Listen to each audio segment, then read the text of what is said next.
Hello दोस्तों, कैसे हो आप। होपफुली आप बहुत अच्छे होंगे। आज हमारा ये थर्ड वीडियो है डेटा साइंटिस्ट के ऊपर। हमारा सेकंड वीडियो भी डेटा साइंटिस्ट के ऊपर था, जिसमें मैंने 30 to 40% कवर किया था कि डेटा साइंटिस्ट होता क्या है और इसको कैसे हम फॉलोअप करते हैं। आज हमारा ये थर्ड वीडियो है डेटा साइंटिस्ट के ऊपर। डेटा साइंटिस्ट में हम किस तरीके से उसको कवर कर सकते हैं पूरा, आज मैं इसको पूरा 100% इस वीडियो के अंदर पूरा क्लियर करूँगा कि आप उसमें डेटा साइंटिस्ट कैसे बन सकते हो।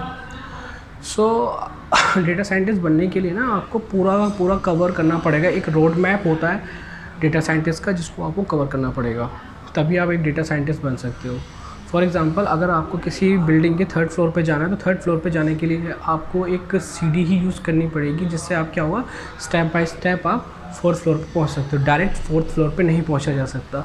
तो वही सेम इम्प्लीमेंट हमारा डेटा साइंटिस्ट के अंदर होता है। डेटा साइंटिस्ट आप डायरेक्ट नहीं बन सकते, आपको उसको पहले थोड़ा सा समझना पड़ेगा, थोड़ा सा आपको उसमें टूल्स की जानकारी लेनी पड़ेगी, प्लस इसमें थोड़ा सा आपको मैथमेटिकल्स पार्ट थोड़ा सा आपको अच्छा करना पड़ेगा। दैट्स आप डेटा साइंटिस्ट बन सकते हो। हम पहले पीछे कवर कर लेते हैं।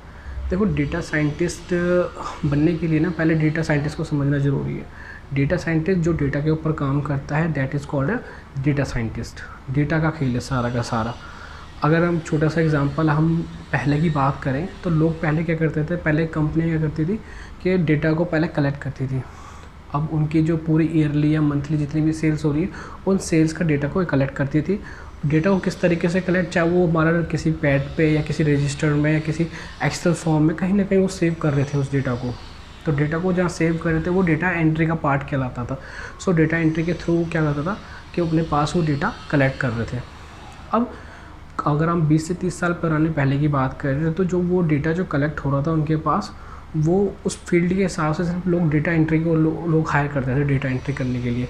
लेकिन इतने टाइम बाद, फॉर एग्ज़ाम्पल हम गूगल का नाम लें, तो गूगल में होता क्या था कि अगर मान लो 1998 से अगर किसी ने गूगल में काम किया, या 1998 से कोई गूगल में इंजन जो काम कर रहा है, अगर लोगों ने सर्च करना चालू किया, तो उस हिसाब से सोचो कि 1998 से अब तक का गूगल के पास कितना डेटा हो गया होगा।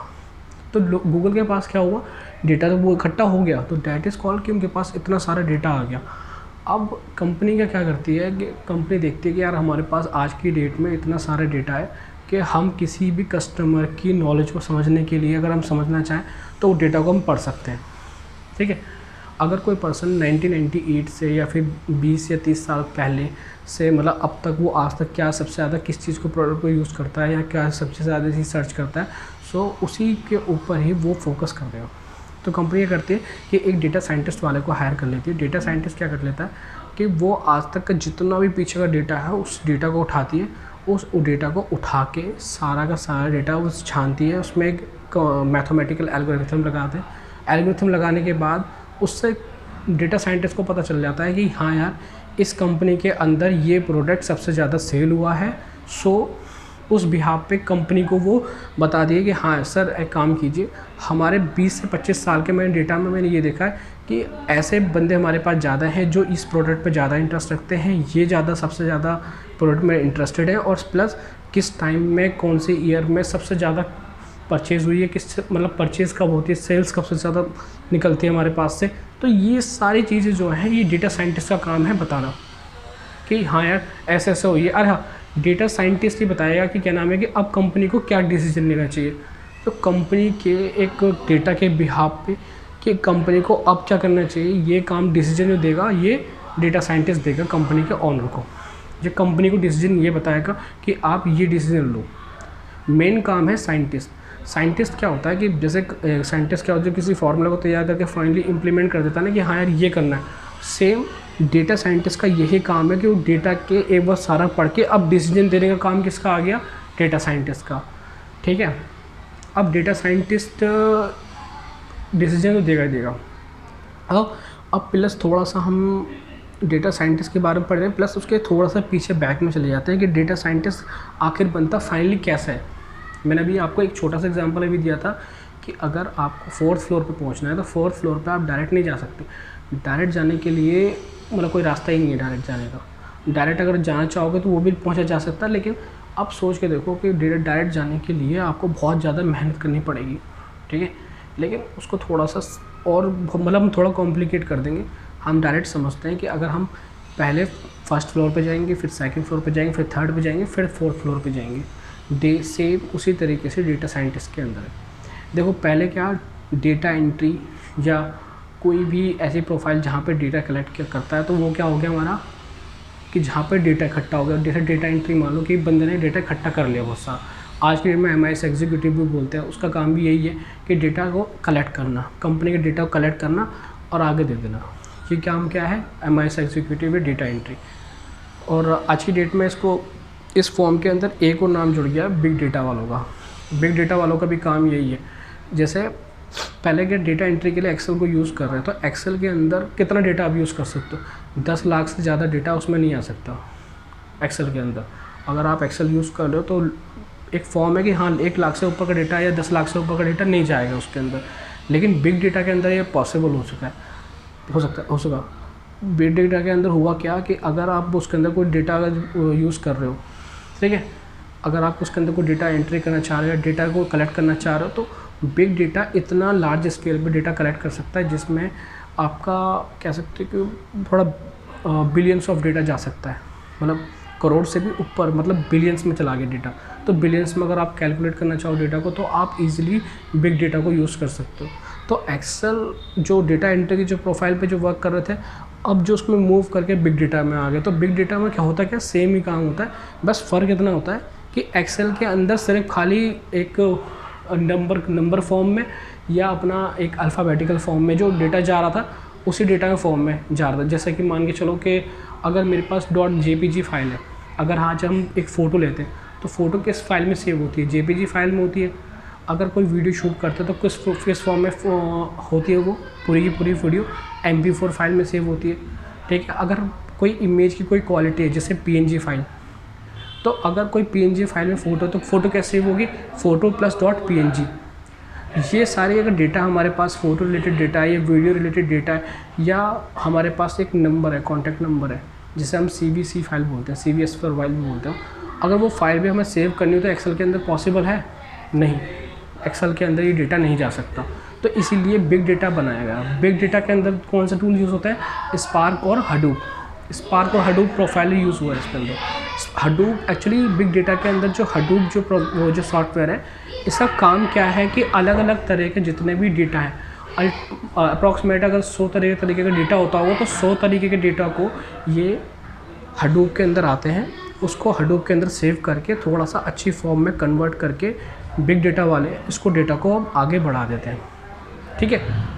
मतलब एक तरीके से ही, मतलब ये समझ लो कि जो काम एक्सेल में हो रहा था वो काम हो तो हडूप वो भी बिग डेटा में हो रहा है, लेकिन बिग डेटा थोड़ा अच्छे स्केल पे काम कर रहा है, अगर एक्सेल में थोड़ा कम स्केल में काम हो रहा है। काम दोनों का सेम, लेकिन हाँ एक चीज़ का एडवांटेज ये बिग डेटा वालों के पास ज़्यादा इस वजह से आ रहा है कि बिग डेटा वाले अलग अलग तरीके के जितना भी डेटा है वो कलेक्ट कर पा रहे हैं उसके अंदर, बिग डेटा के अंदर। लेकिन एक्सेल वाले सिर्फ खाली एक नंबरिंग या एक अल्फ़ाबेटिकल फॉर्म वाले के डेटा को सेव कर रहे हैं।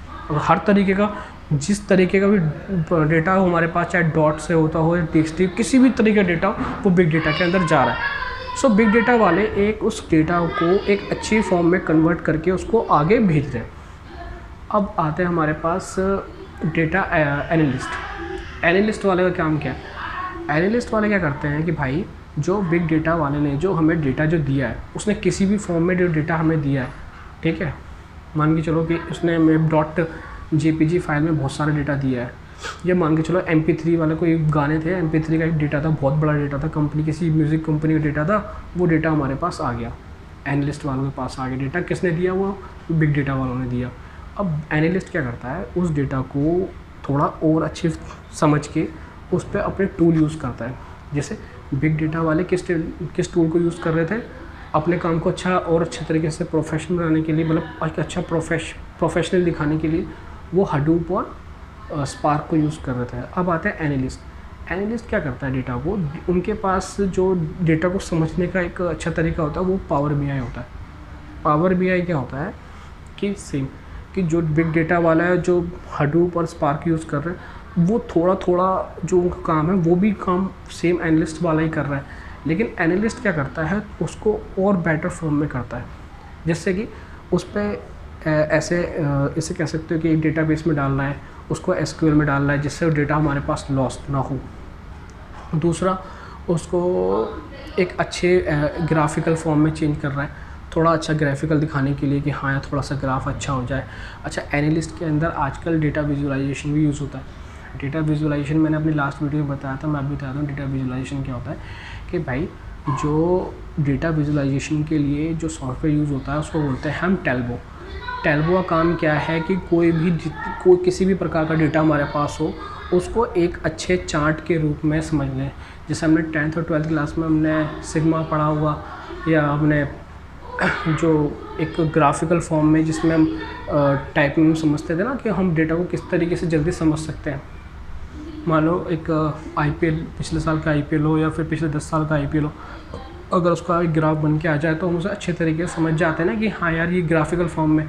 और आजकल जितने भी अगर हम किसी भी चीज़ को हमें समझना हो तो एक इमेज के थ्रू जल्दी समझ में आती है, या एक ग्राफिकल फॉर्म में अगर उसे हम चेंज करते तो जल्दी समझ जाते हैं। अगर बाय हम थॉटिकल फॉर्म में हम ज़्यादा पढ़ेंगे तो हमें ज़्यादा टाइम लगेगा, समझने में थोड़ा कॉम्प्लिकेशन आ सकती है। लेकिन अगर हम कोई इसको एक चार्ट बेसिस हम समझने की कोशिश करें तो उसको हम जल्दी समझ सकते हैं।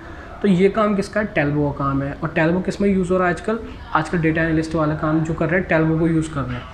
टेल्बो मतलब ग्राफिकल फॉर्म में लाने के लिए एनालिस्ट वाले काम कर रहे हैं। और एक है पावर बीआई। पावर बीआई क्या होता है?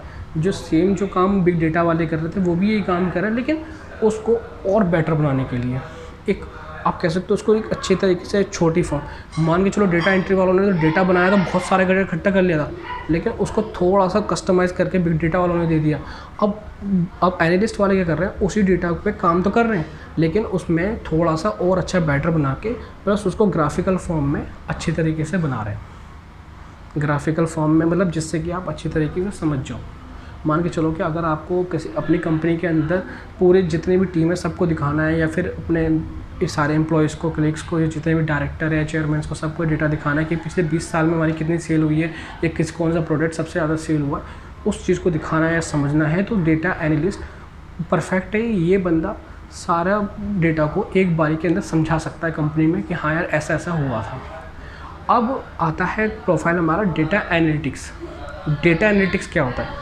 डेटा एनालिटिक्स क्या होता है कि भाई जो डेटा एनालिस्ट वाले ने तैयार किया गया है उसे डेटा को थोड़ा समझता है, उस डेटा को थोड़ा और अच्छे तरीके से समझ के कोशिश करता है कि यार ये जो डेटा जो एनालिस्ट वाले ने तैयार करके दिया है कि इस डेटा को और मतलब किस तरीके से मतलब और बेटर बनाया जाए।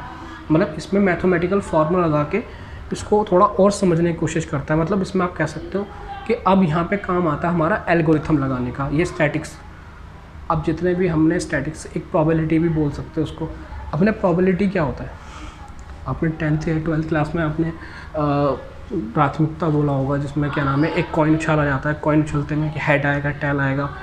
और उसी तरीके से अब उसमें एक कंडीशन लगा देते ना, फॉर्मूला लगा देते, अगर हेड आने की कितनी पॉसिबिलिटी है, टेल आने की कितनी पॉसिबिलिटीज़ हैं। तो सेम एनालिटिक्स काम यही करता है। एनालिटिक्स वाला क्या करता है भाई, जो एनालिस्ट वाले ने जितना डेटा तैयार करके दिया है उस डेटा के ऊपर वो स्टैटिक्स फार्मूला लगाता है। ठीक है, स्टैटिक्स लगाने से अब वो थोड़ा देखता है कि हाँ भाई कि अगर हम इसमें इतना, अगर मैं इस साल में इतनी सेल हुई है, इस साल पे फिर उस पर ये फार्मूला लगा दूँ तो क्या क्या हमारा क्या ना, पिछले साल में हमने जितना डेटा हमने यूज़ किया था, जितने ने सेल करी थी, क्या हमारा उससे फिर वो कंपैरिजन करके देखता है कि हाँ यार क्या वाकई में सूटेबल बनता नहीं बनता। तो एक परफेक्ट डिसीजन जो होता है कि वो डेटा को और अच्छी फॉर्म में कंप्लीट करके कि हाँ यार ये इस तरीके हो सकता है, ये हो सकता है, जितने भी पॉसिबिलिटीज़ हो सकती है ना मैथमेटिकल फॉर्म में, वो सारी पॉसिबिलिटी को इकट्ठा करके एक अच्छे मैनेजमेंट में तैयार करके उसके 3 सॉफ्टवेयर को किसी भी तरह के यूज़ कर सकता है। अब उसके पास जो सॉफ्टवेयर है या तो वो पाइथन यूज़ करेगा डेटा को उसमें प्रेडिक्शन लगाने के लिए। जो डेटा एनालिटिक्स के जो काम जो है ना, जिस सॉफ्टवेयर को यूज़ कर रहा है वो प्रेडिक्शन सॉफ्टवेयर है। प्रेडिक्शन मतलब कि वो अब मैथमेटिकल फॉर्म के लिए ही मैथमेटिकल फॉर्म में उस डेटा को यूज़ करके अब वो दिखाना चाह रहा है कि हाँ यार ये ऐसा होगा, नहीं होगा, अगर होगा तो फिर क्या डिसीजन लेना चाहिए। तो दैट वो पाइथन को यूज़ करेगा। पाइथन से वो जो हमारा एनालिस्ट ने जो डेटा दिया है वो सारा का सारा डेटा को पाइथन में कन्वर्ट करके वो अब उस पर स्टैटिक्स यूज़ करेगा। ठीक है, एल्गोरिथम्स लगाएगा। ठीक है, इफ़ वाले फॉर्मूला लगाया कि हाँ यार ऐसा होगा तो क्या होगा, अब उसमें आजकल एनालिटिक्स वाले जो सबसे ज़्यादा फॉर्मूला यूज़ कर वो जो सॉफ्टवेयर यूज़ कर रहे हैं वो कौन सा सॉफ्टवेयर है? एक तो सैस यूज़ करते हैं, सैस, आर और पाइथन। लेकिन जो मार्केट में सबसे ज़्यादा पॉपुलर है इस टाइम पाइथन सबसे ज़्यादा पॉपुलर है, ठीक है। आर भी पॉपुलर है, लेकिन आर में आप कह सकते हो कि एक इतना अच्छा मैथमेटिकल, अगर आप मैथमेटिकल बैकग्राउंड से हो ना, अगर आपने कभी आर को यूज़ किया हुआ है तो आर और पाइथन दोनों सेम तो हैं, लेकिन एक अच्छे जो एक फॉर्म में एक फार्मूला जैसे कि बोलता है ना कि एक छोटा शॉर्ट फॉर्म में लगा के फार्मूला को यूज़ करा के एक अच्छे रिजल्ट एक अच्छी फॉर्म में अगर ला सकते हो तो पाइथन ला सकता है, आर भी ला सकता है। लेकिन आर थोड़ा सा जिनको प्रैक्टिस हो गई उनके लिए तो कोई दिक्कत नहीं है, लेकिन स्टार्टिंग में जो बच्चा जो पढ़ना चाह रहा है ना, जो काम जो करेगा आर पे, थोड़ा सा उसके लिए थोड़ा सा एंट्री करना थोड़ा सा मुश्किल होता है। लेकिन पाइथन वाला थोड़ा ईजिली हो जाता है। पाइथन के थोड़ा शॉर्ट फॉर्म में भी फार्मूले होते हैं, लेकिन आर के नहीं होगा। आर में थोड़ा समझना पड़ता है आर वाले को। अगर जिसने ट्रेनिंग ली है, अगर वो काफ़ी टाइम से करता हुआ आ रहा तब तो कोई दिक्कत तो होती नहीं है। तीसरा हमारा इसमें होता है सैस। सैस भी एनालिटिक्स वाले यूज़ करते हैं सैस को, लेकिन सैस आजकल थोड़ा सा मार्केट कैप कम हो गया है क्योंकि सैस काफ़ी टाइम से चलता हुआ आ रहा है। लेकिन अब जो मार्केट में ट्रेंडिंग है वो पाइथन की ट्रेंडिंग ज़्यादा है। अब आते हैं एनालिटिक्स पार्ट आ गया, अब आता है डेटा साइंटिस्ट। देखो अब सारी जो हमारे पीछे की जो चेन थी ना, अब उन सबको जोड़ते हैं। अब हुआ क्या, देखो डेटा एंट्री वाले ने डेटा को कलेक्ट किया, ठीक है। दूसरा, उस डेटा को जब बहुत ज़्यादा हो गया, जब वो डेटा करोड़ से ऊपर चला गया, बिलियन चला गया डेटा, तो उस डेटा को हैंडल किया बिग डेटा वालों ने। बिग डेटा वालों ने उस डेटा को एक जिप फॉर्म में कन्वर्ट करके आगे दे दिया उनको, मतलब एक अच्छी फॉर्म में कन्वर्ट करके दे दिया एनालिस्ट वालों ने। एनालिस्ट वालों ने क्या करा, अपने सॉफ्टवेयर को यूज़ करके उसको विजुअलाइज फॉर्म में कन्वर्ट करके अपने पास से, जिसको हर कोई समझ सके, वो डेटा को कन्वर्ट करके दे दिया एनालिटिक्स वालों को। एनालिटिक्स वालों ने क्या करा भाई, उस डेटा को प्रेडिक्शन लगाने के लिए, उस डेटा को समझ के, उस डेटा पर आगे क्या डिसीजन लेना चाहिए, उस पर अपने सॉफ्टवेयर यूज़ करा। आर, सैस या पाइथन कोई भी एक यूज़ करके उसको आगे पहुंचा दिया डेटा साइंटिस्ट वालों को। अब डेटा साइंटिस्ट वाले करते क्या? अच्छा, डेटा साइंटिस्ट देखो, अगर आपने अभी जो मार्केट में ट्रेंडिंग वर्ड सुना होगा, मशीन लर्निंग, डीप लर्निंग आपने सुना होगा। मशीन लर्निंग, डीप लर्निंग क्या होता है कि आप मशीन लर्निंग नाम से समझने की कोशिश करो कि मशीन लर्निंग क्या है। मशीन लर्निंग कि जो मशीन अपने आप से खुद सीख सके, या ऐसी कोई फॉर्म लगाएं कि जिसमें मशीन अपने आप खुद ही सीखने पड़े, मतलब खुद ही सीखती रहे, हमें कुछ सिखाने की ज़रूरत ही ना पड़े। दैट इज़ कॉल्ड है मशीन लर्निंग। ये काम है मशीन लर्निंग। डीप लर्निंग, अब आते हैं AI, आर्टिफिशियल इंटेलिजेंसी, या डीप लर्निंग भी बोल सकते हो। आर्टिफिशियल इंटेलिजेंसी तो अलग चीज़ है, मशीन लर्निंग और डीप लर्निंग की बात कर रहे थे। अच्छा, डीप लर्निंग में होता क्या है कि अगर मान के चलो कि हमारे पास डेटा बहुत सारा कलेक्ट है, ठीक है, हमारे जो अभी एनालिटिक्स वाले ने जो हमें डेटा कन्वर्ट करके दिया है, अब उसमें क्या करा कि हमने डेटा को और अच्छी फॉर्म में कन्वर्ट करके उसमें मैथमेटिकल फॉर्मूला लगा के अब उसको मशीन लर्निंग में कन्वर्ट करके उसको एक सेव कर दिया। सेव करके मतलब उसको एक उसमें एक अपनी वेबसाइट में लगा दिया, या एक अपने जो एनालिटिक्स जो हमारी पूरी की पूरी टीम है उनको समझा दिया कि भाई ऐसे हमारा काम होगा, या अपने कंपनी के चेयरमैन, डायरेक्टर है, उनको समझा दिया भाई कि अब हमें डिसीजन ऐसे लेना है। या फाइनली जो डेटा साइंटिस्ट जो होगा ना, डेटा साइंटिस्ट का जो मेन जो टूल जो यूज़ है वो है मशीन लर्निंग। अब मशीन लर्निंग, अब जब डेटा साइंटिस्ट यूज़ करेगा ना, तो उसको ना सारे चीज़ की नॉलेज होती है। फॉर एग्ज़ाम्पल, अगर मान के चलो एक कंपनी है, कंपनी के अंदर 100 बंदों की टीम है, ये 100 बंदों के एक डेटा वाली एक टीम है, तो उसमें अगर उसमें 20 जो होंगे डेटा एंट्री वाले होंगे, उसमें 15 होंगे तो बिग डेटा वाले होंगे, ठीक है। एनालिस्ट होंगे तो एनालिस्ट मुश्किल से हाथ मार के 8 या 10 एनालिस्ट होंगे, और उसके और अंदर जाओगे तो 3 ज़्यादा से ज़्यादा 3 या 4 हो गए एनालिटिक्स जो उस पर एनालिटिक्स करेंगे। और उसके बाद जो डेटा साइंटिस्ट जो होंगे वो होंगे मुश्किल से 1 या 2। किसी भी कंपनी को उठा के देख लो, किसी भी कंपनी में ज़्यादा से ज़्यादा 2 या 3, इससे ज़्यादा डेटा साइंटिस्ट होते हैं। ज़्यादा से अगर एक बंदा भी ना, एक डेटा साइंटिस्ट एक कंपनी को आराम से रन करवा सकता है। अगर कंपनी को अच्छा और बेटर डिसीजन चाहिए तो एक डेटा साइंटिस्ट भी सारे काम डिसीजन कर लेगा, expert experience of data scientist कि डेटा साइंटिस्ट का कितना एक्सपीरियंस है उस पर्सन के पास। सो एक डेटा साइंटिस्ट अगर अच्छी तरीके से अगर डिसीजन लेना चाहे ना, तो वो एक ही बंदा काफ़ी है कि हाँ भाई एक बेटर डिसीजन क्या है कंपनी के लिए। तो बिग डेटा वाले सॉरी डेटा साइंस वाले, सो यही उनका मेन काम है। होपफुली आपको अभी तक समझ में आ गया होगा। सो ये मैंने आपको एक जो प्रैक्टिकली है जो मैंने आपको समझा दिया है कि डेटा साइंटिस्ट होता है। अच्छा, डेटा साइंटिस्ट को जो पीछे के अगर कोई बनना चाहता है डेटा साइंटिस्ट, तो अगर कोई बिग डेटा के अंदर कोई काम कर रहा है या डेटा एनालिस्ट के तौर पे काम कर रहा है, डेटा एनालिटिक्स के तौर पे काम कर रहा है, तो उसके लिए डेटा साइंटिस्ट बनना बहुत ही ईजी है कंपेयर टू जो अभी फ्रेशर है। मान के चलो किसी ने अभी 12th करी है, तो अगर 12th वाला अगर डेटा साइंटिस्ट करना चाहता है तो वो भी कर सकता है, लेकिन उसके लिए बहुत ज़्यादा कॉम्प्लिकेटेड हो जाएगी। ठीक है ना, कॉम्प्लिकेटेड कैसे हो जाएगी? अगर मान के चलो कि अगर जो डेटा एंट्री वाला इतने टाइम से काम कर रहा है या एक्सेल पर काम कर रहा है, तो वो एक्सेल वाले फॉर्मूले उसको कितना टाइम लग गया डेवलप होने में, उसको अभी कम से कम 5-6 महीने साल भर का टाइम लग जाता है कि उसको सारी चीज़ समझने के लिए कि हाँ भाई एक्सेल की फॉर्म में इतना सारा काम होता है। अगर वो बिग डेटा के वाले पास जाए तो बिग डेटा वालों को भी कम से कम साल भर से ज़्यादा लग जाता है, अपने टूल को समझने में लग जाता है। अगर हम डेटा एनालिस्ट वालों की बात करें तो उसको भी काफ़ी टाइम लगता है अपने टूल्स के बारे में समझने के बारे में। अगर वो पूरे टूल्स को समझता है तो उसको समझने में भी काफ़ी टाइम लगता है, तो उसका भी साल भर टाइम लगता है।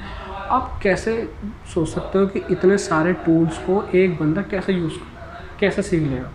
सीख तो सकता है, लेकिन हर चीज़ के लिए टाइम चाहिए। Practice make a man perfect. तो प्रैक्टिस को अगर आप जितने ज़्यादा कोई भी अगर आप डेटा साइंटिस्ट का कोर्स हो गया ऑनलाइन वेबसाइट पे, जैसे फॉर एग्जांपल सिंपली लर्न वाला अगर आप जाओगे वेबसाइट पर अगर चेक करोगे तो सिंपली लर्न वालों ने पूरा डेटा एंट्री से लेकर डेटा साइंटिस्ट तक के बनने के लिए जितने भी टूल्स यूज़ होते हैं, डेटा एंट्री वाला यूज़ कर रहा है जितने भी टूल यूज़ कर रहा है, बिग डेटा वाला जितने टूल यूज़ कर रहा है, प्लस अपना एनालिटिक्स के डेटा एनालिस्ट जितने भी टूल्स यूज़ कर रहे हैं, वो सारे का सारा इकट्ठा करके उन्होंने डेटा साइंटिस्ट में अंदर डाल दिया है।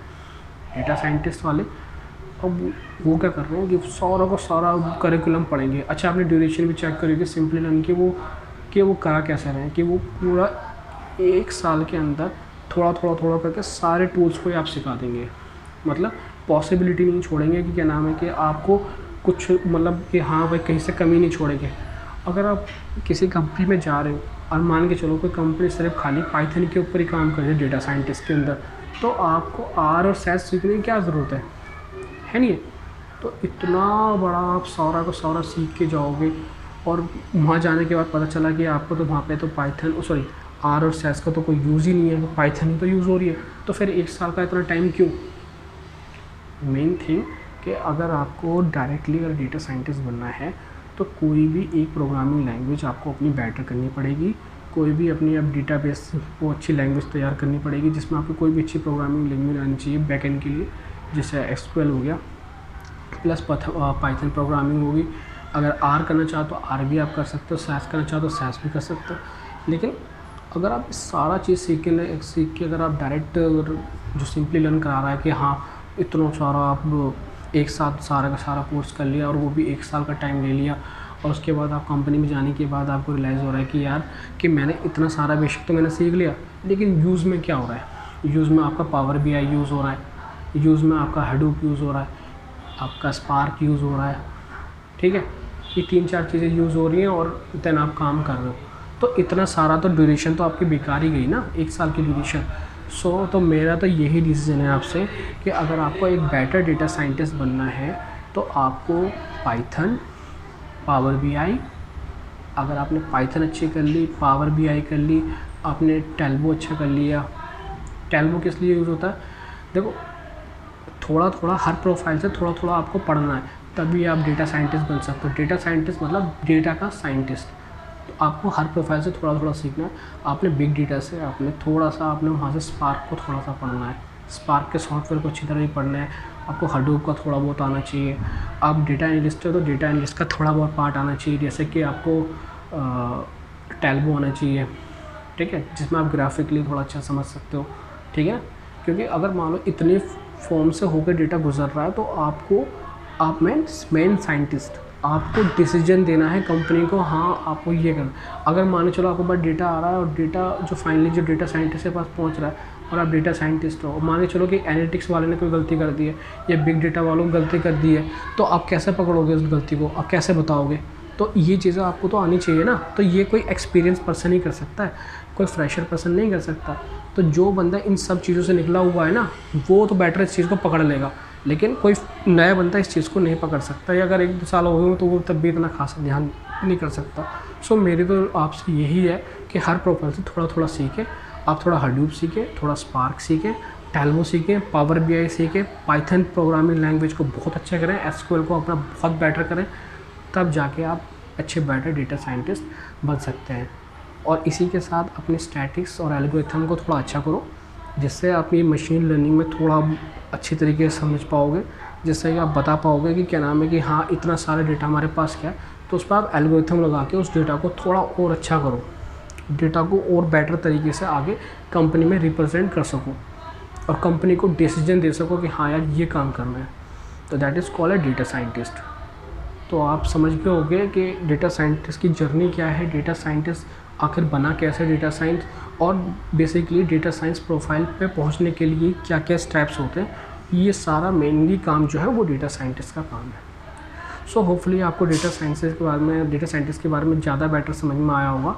सो मैं एक नेक्स्ट वीडियो और बनाऊंगा डेटा साइंटिस्ट के ऊपर, जिसमें मैं आपको एक या दो आपको कोर्स के रिव्यू करवाऊँगा, जिसमें आप थोड़ा और बेटर तरीके से आपको डेटा साइंटिस्ट के बारे में समझ में आएगा। और उसमें से आप अगर वहाँ से आप ऑनलाइन कोर्स के बारे में समझने की कोशिश करेंगे, थोड़ा कंपैरिजन करके देखेंगे कि क्या नाम है कि कौन सी वेबसाइट कौन से कोर्स पे ज़्यादा फोकस कर रही है, कौन सा कोर्स हमारे लिए बेटर है नहीं है, ठीक है ना।